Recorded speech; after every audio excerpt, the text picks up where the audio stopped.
She had been lying still for 4 hours. -4 degrees, frozen rock underneath her. And the man directly behind her, the one who told everyone at base she couldn't do this job, had just made a mistake that got him killed. She knew it before anyone else did. Because while he was busy doubting her, she was busy for exactly this moment. 940 meters, 2 targets, 1 shooter. And 40 seconds to prove every single one of them wrong. This is that story.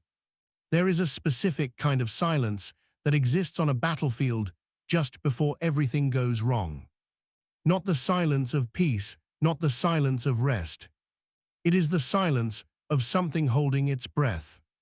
And on the morning of March 14th, at a forward operating base nestled in the rocky shadows of the valley, that silence arrived early. The sun hadn't fully risen yet.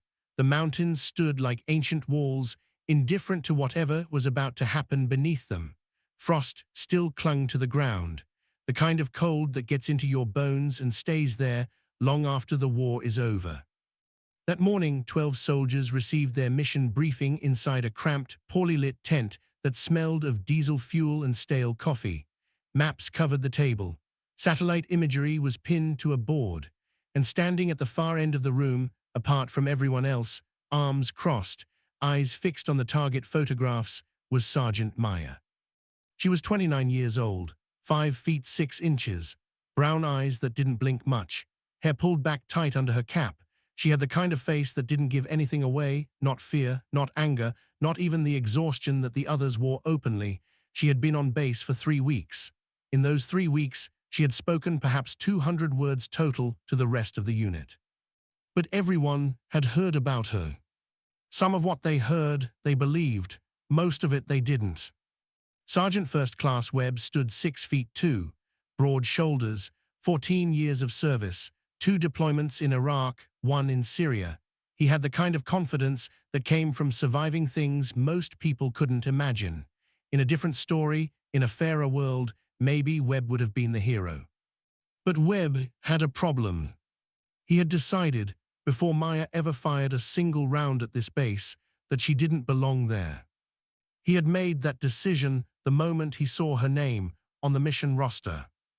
That morning, as Captain Daniel Holt finished outlining the operation, a high-risk reconnaissance, an Overwatch mission targeting a senior enemy commander moving through a mountain corridor, Webb turned to the soldier beside him, lowered his voice just enough to feel private, but loud enough to be heard, and said, "They actually put her as the shooter. Whose idea was this?"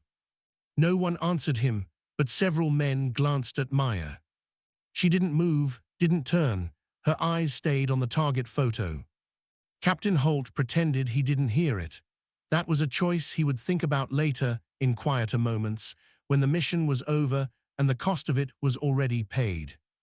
Narration slows, focus tightens on Maya's backstory. Here is what Webb didn't know about Sergeant Maya. He didn't know that she had grown up in a small town in New Mexico, the daughter of a mechanic and a schoolteacher. That she had learned to shoot at age 11, not because anyone pushed her to, but because her grandfather, a Korean War veteran who rarely spoke about anything from that time, had taken her out to the desert one afternoon, handed her a rifle and said, "Aim for what you mean, don't shoot at anything else." She had never forgotten that. He didn't know that she had applied to the army at 18 and been told, politely but clearly, that certain roles weren't available to her. That she had spent the next 7 years quietly, methodically for the day those doors would open, not out of anger, but out of the kind of patient certainty that is far more dangerous than rage. He didn't know that when those doors finally opened, Maya walked through them with a qualification score that only 2 other soldiers in her entire training cohort had matched. He didn't know about the incident in training that her instructors still talked about, a 900-meter shot, crosswind, moving target, first round. Clean. He didn't know any of that. All he saw was what he had already decided to see. The mission was scheduled for the following night, 48 hours of preparation. Maya spent most of that time alone, cleaning her rifle with the slow, unhurried focus of someone who understood that the line between precision and disaster was thinner than most people ever got to find out. She checked her ammunition, studied the terrain maps, memorized elevation changes, shadow patterns, wind corridors. Her spotter, Corporal Torres, was 24 years old and had the nervous energy of someone who drank too much coffee and thought too fast. He had been assigned to work with Maya 3 weeks earlier and had initially been just as uncertain as the others. That uncertainty had lasted approximately 45 minutes, the duration of their first joint training session, after which Torres had gone very quiet, the way people go quiet when they realize they have underestimated something fundamental. He trusted her completely now, he just hadn't told her that yet. The night before deployment, Maya sat outside the tent alone. The mountains were dark shapes against a sky full of stars. She held a worn photograph, her grandfather, standing in front of his truck, squinting in the sunlight. She didn't look at it for long, just long enough. Inside the tent, she could hear Webb talking, couldn't make out every word, but she heard her name, she heard laughter. She folded the photograph, put it in her breast pocket, looked out at the mountains. Somewhere out there, past the darkness, was a target, a real one, not a paper silhouette, not a training range marker. A man who had ordered attacks that had killed soldiers with names, families, photographs of their own. And tomorrow night, in the silence before everything goes wrong, it would be Maya lying still on a cold mountain ridge. Eye to scope, breath controlled, finger resting, not pulling, resting against a trigger. And the last man who thought she couldn't do it. He would be standing right behind her. There is a rule in sniper doctrine that most people outside the military never hear about. It isn't written in any manual. No instructor teaches it in a classroom. But every shooter who has ever spent time behind a long-range rifle in a real combat environment learns it eventually, usually the hard way. The rule is this. The mountain doesn't care who you are. It doesn't care about your rank. It doesn't care about your reputation. It doesn't care what the men back at base think of you or what was said in a briefing tent the morning before or how many deployments you have behind your name. The mountain only responds to skill, to patience, to the kind of stillness that most human beings are physically incapable of sustaining. Maya had learned that rule a long time ago. She was about to prove it. They moved out at 10 o'clock at night. 12 soldiers, full kit, noise discipline from the moment they cleared the wire. The valley at night was a different world from what it looked like on a satellite map, all shadow and rock, and the sound of wind moving through places that hadn't changed in 1,000 years. The kind of terrain that swallowed sound and disoriented direction and turned a confident man into a cautious one very quickly. Maya and Torres were at the front of the column for the first two, then broke away from the main element at a pre-designated split point. Their job was to reach Overwatch Position Delta, a narrow rock shelf at approximately 2,100 meters elevation, before first light. From there, they would have a clear line of sight to the corridor, where intelligence indicated the target would move through sometime between 600 and 900 the following morning. Webb and 4 others were assigned to the support element. Their role, hold a position 400 meters below and behind the Overwatch, provide security and maintain radio contact. Standard structure, clean on paper. The climb to Delta took 3 hours and 40 minutes. It was not the kind of climb that appears in action films, no dramatic scrambling, no heroic sprinting up sheer rock faces. It was slow, methodical, painful in the way that sustained physical effort in cold darkness is always painful, not sharp, just grinding, every step calculated, every handhold tested before weight was committed. Maya led, Torres followed 2 meters behind, matching her pace without being told to. They communicated in hand signals and brief radio clicks, a language they had developed over 3 weeks that required no words at all. At one point, approximately 90 minutes into the climb, Torres slipped on a frost-covered ledge. He caught himself before he fell, but his boots scraped against the rock, a sound that, in the silence of that mountain, felt catastrophically loud. Both of them froze. 30 seconds, neither breathed. Nothing moved. They continued. Position Delta was exactly what the maps had promised, a flat shelf of rock barely 3 meters wide, partially concealed by a natural overhang and a cluster of boulders that had probably been sitting there since before the concept of warfare existed. The sight lines were clean, 940 meters to the target corridor, wind from the consistent, temperature -4 Celsius. Maya set up without speaking, rifle positioned, bipod deployed. She ran a quick environmental check, wind speed, temperature, the specific quality of darkness that told her how the morning light would arrive and where shadows would pool. She noted the elevation drop to the corridor, calculated the adjustments mentally, confirmed them against her dope card. Tors settled in beside her, spotting scope up, range card ready. For a long moment, they simply lay there in the silence, looking out at a darkness that was just beginning to soften at its edges. "We are set," Tors whispered into the radio. From below, 400 meters back, Webb's voice crackled in response. "Copy, good positioning." A pause. "Try not to freeze up there." Tors looked at Maya. She didn't react, just adjusted her cheek weld by a fraction of a millimeter and kept her eyes on the corridor. The waiting is the part that kills most people, not the danger, not the discomfort, but the sheer, unrelenting passage of time in absolute stillness. The human body resists it. The mind resists it harder. Every instinct screams to move, to shift weight, to do something. Maya did nothing. She had spent more hours of her life in deliberate stillness than most people spend sleeping. She had trained herself, over years, to exist in a kind of suspended state, aware of everything, reacting to nothing, burning almost no unnecessary energy. Her breathing was slow and even. Her heart rate, if you had measured it, would have surprised you. Tors watched her from the corner of his eye and thought, not for the first time, that she was the most composed person he had ever shared a hide with. At 5:12, the radio crackled. Captain Holt's voice, calm but carrying something underneath it. "All elements, intel update.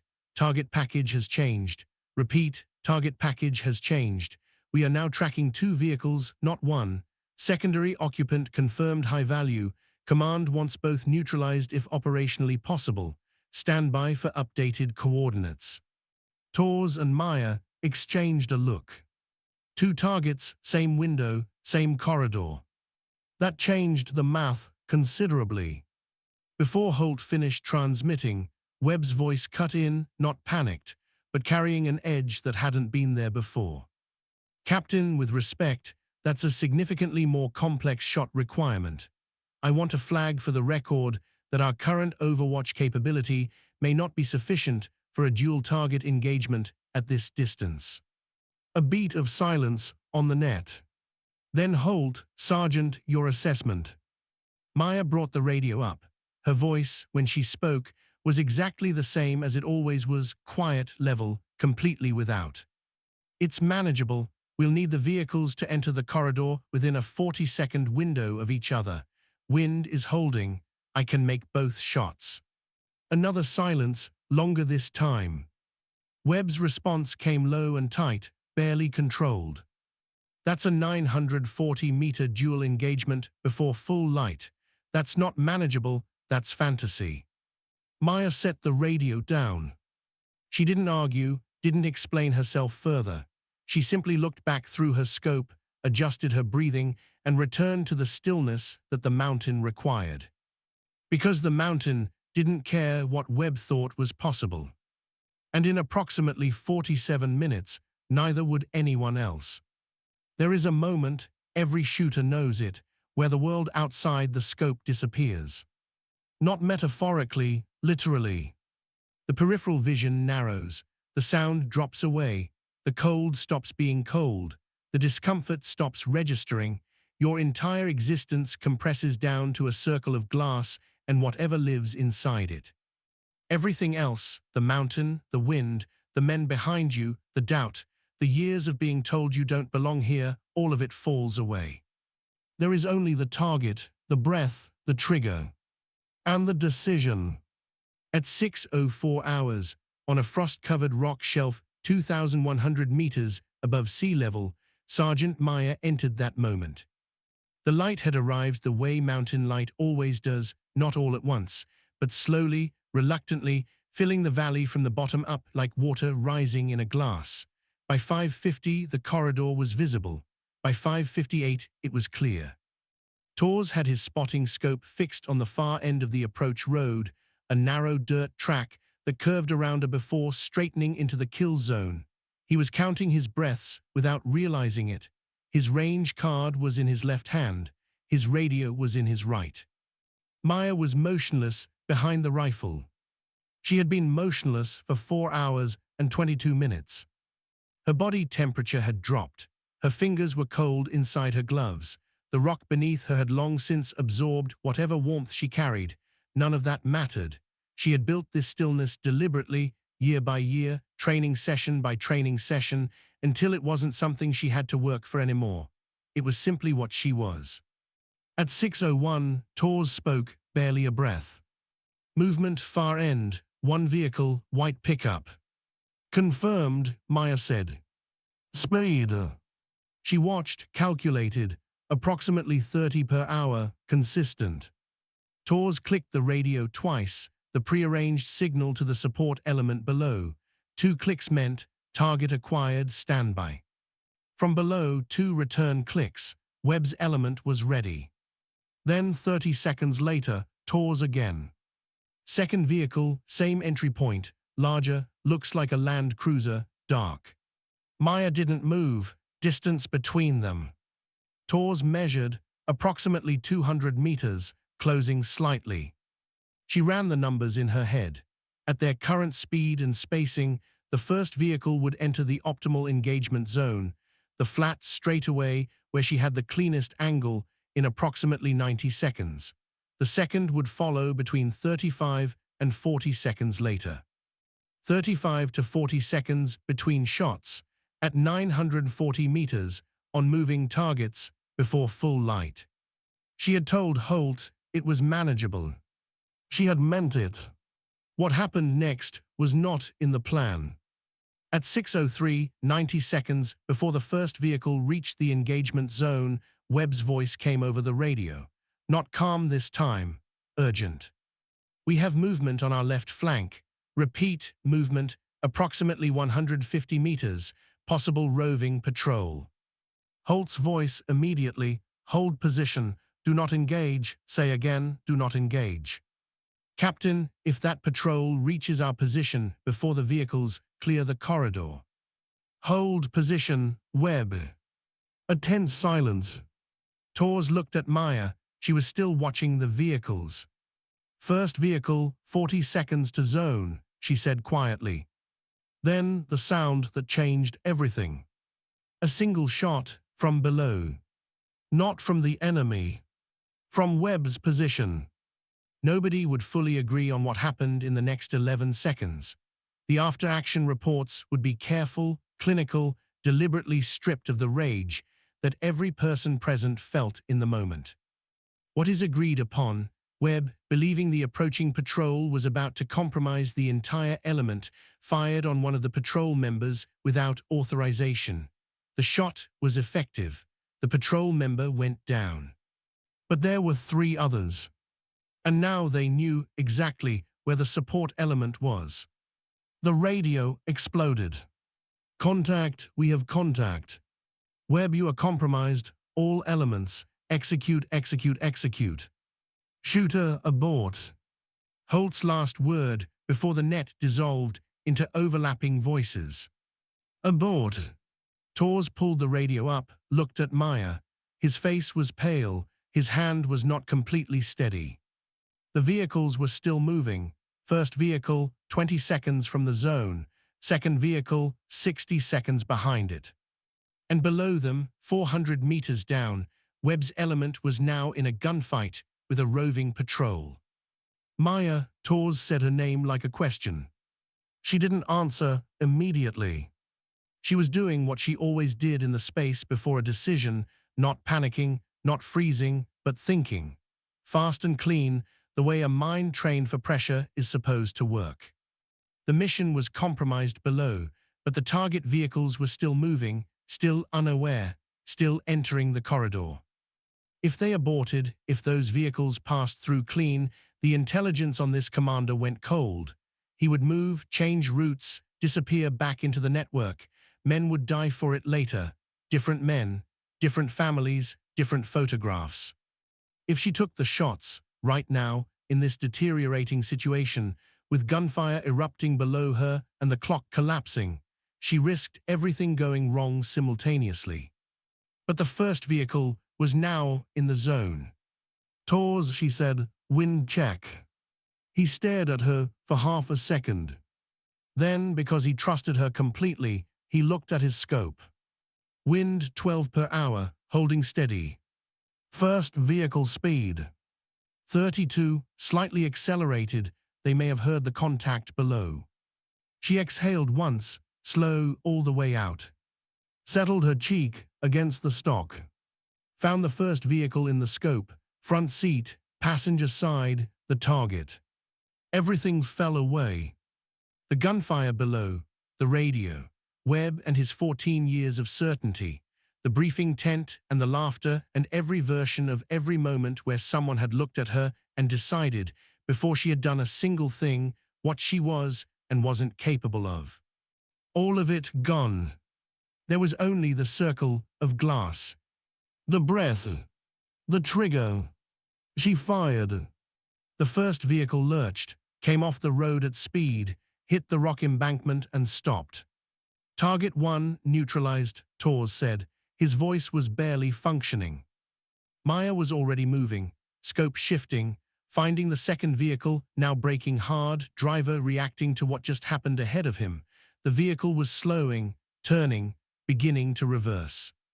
She had seconds, maybe less. She recalculated everything in real time, new angle, reduced speed, increased lateral movement as the vehicle turned. Her finger moved from resting position to active. Her breathing adjusted. The crosshair floated, tracked, led. She fired again. The second vehicle stopped moving. Tors was silent for 3 full seconds. Then target 2 confirmed. Below them, the gunfight was still happening. Radio was chaos. Somewhere in that chaos, Webb was fighting for his life against the consequences of a decision he had made because he didn't trust the person on the trigger. Maya ejected the spent casing, watched it catch the early light for a moment as it fell. She picked it up, put it in her pocket. Then she was already breaking down the position, moving, because staying still after a shot is how you die, and Maya had not come this far to die on a cold rock shelf, being doubted by men who had already proven they didn't understand what she was. When a battle ends, it doesn't end cleanly. That's the part nobody tells you. The films cut to silence and survivors catching their breath and some version of resolution that ties itself together neatly. The reality is different. The reality is noise that keeps going longer than it should, radio traffic that doesn't stop, people shouting things that no longer need to be shouted, and underneath all of it, a specific kind of stillness that settles over the people who were closest to it, the ones who made the decisions. The ones who will carry those decisions forward into every quiet moment for the rest of their lives. Maya and Tors came down off the mountain at 7:41. They didn't rush. Rushing on descent in that terrain was how knees got destroyed and ankles got broken. They moved the same way they always moved, methodically, carefully, one step at a time. Tors carried the spotting equipment. Maya carried her rifle across her back, muzzle down, the way she always carried it after a mission. Neither of them spoke for the entire descent. There wasn't anything to say yet. The words that existed for what had just happened hadn't arrived yet. They rarely do, not immediately. They come later, in pieces, over time, if they come at all. The support element was already consolidated at the rally point when Maya and Tors arrived. 3 men were seated against a low rock wall, gear off, water bottles in hand, the particular kind of exhausted that comes after a sudden violent engagement that ends before it fully begins. 2 others were standing, doing the quiet administrative work that follows contact, accounting for ammunition, checking equipment, the mechanical routine that gives the hands something to do when the mind is still catching up. Captain Holt was standing slightly apart from everyone else, talking quietly into a satellite phone. He looked up when Maya and Tors came in. He held eye contact with her for a moment, gave a single nod. That was all, but it was enough.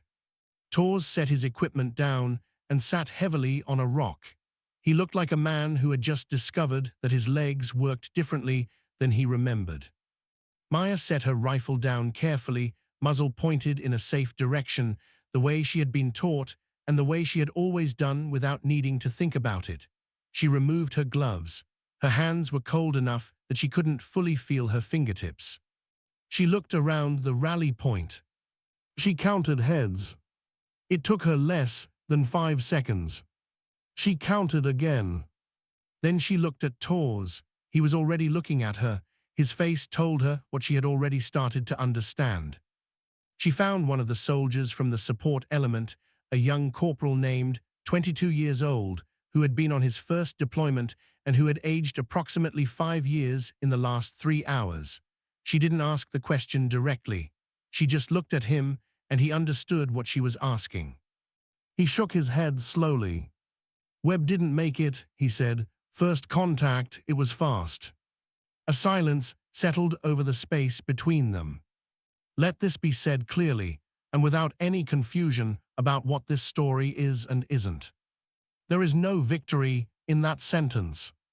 Not for Maya, not for anyone standing at that rally point, not for anyone who understands what it actually costs when a soldier doesn't come home, regardless of the decisions he made, regardless of the doubt he carried, regardless of every word he said in a briefing tent or over a radio on a cold mountain morning.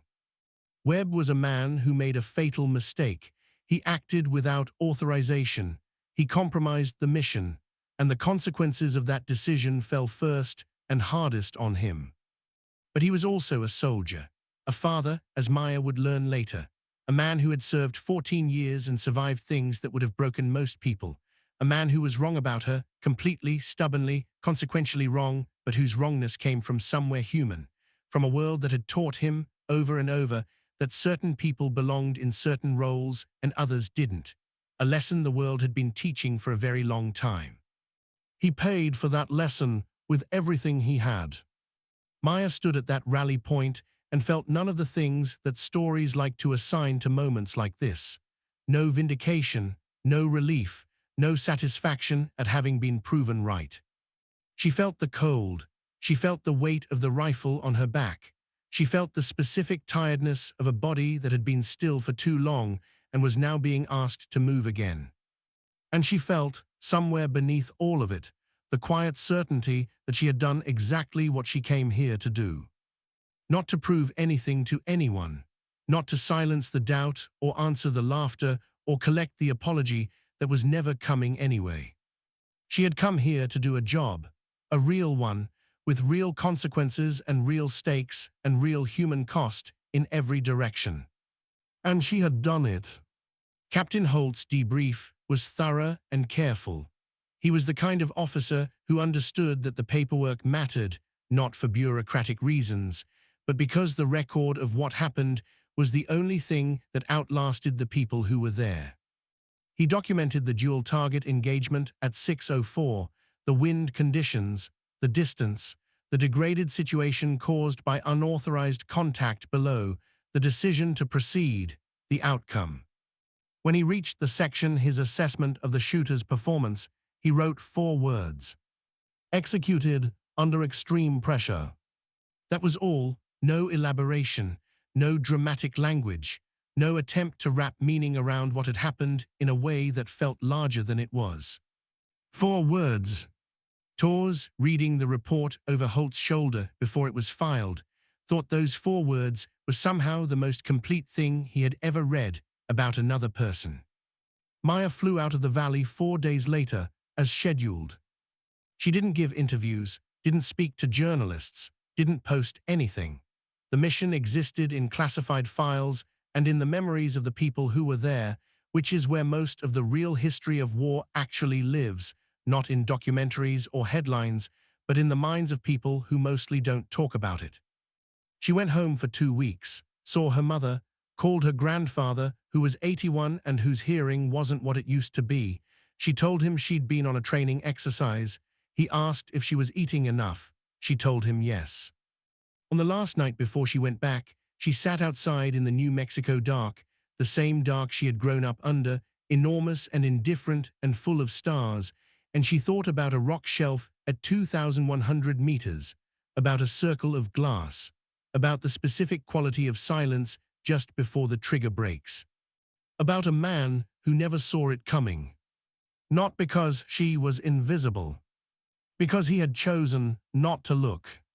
The world is full of people who have already decided what you are before you've done a single thing. They'll decide based on how you look, where you're from, what category they've placed you in before you ever walked into the room. They'll say it quietly where they think you can't hear. Sometimes they'll say it loud because they're certain enough that they don't feel the need to hide it. And some of them, not all, but some, will one day find themselves standing behind the very person they doubted, watching that person do the thing they said couldn't be done, understanding in the last available moment exactly how wrong they were. Maya didn't set out to be a symbol, she set out to be a soldier. She was both. And the mountain, cold, ancient, indifferent to rank and reputation, and everything men argue about intense, the mountain knew it the whole time. And that right there is the story of Sergeant Maya. A woman who never asked for anyone's permission to be extraordinary. She just showed up every single day, did the work. And when the moment came, when everything was falling apart and the radio was chaos and the man who doubted her had just made the worst decision of his life, she took a breath, found her target, and did what she came to do. If this story hit different for you, if you felt something watching this, then you already know why these stories matter. Because they're not just about war. They're about every room you've ever walked into where someone looked at you and decided what you were before you opened your mouth. They're about the quiet people, the ones who don't argue, don't explain, don't beg for respect. They just perform. If you're new here, welcome. Hit that subscribe button. This channel is built for people who understand that the most powerful stories ever told happened in real places, by real people, under real pressure. Drop a comment below. I want to know what hit you hardest in this story. Was it Maya's silence? Was it Webb's mistake? Was it that final shot? Tell me. I read every single one. And if you know someone who's been doubted, who's been told they don't belong somewhere, share this video with them, not as motivation, as evidence. Evidence that the mountain doesn't care who you are, only what you do. See you in the next one.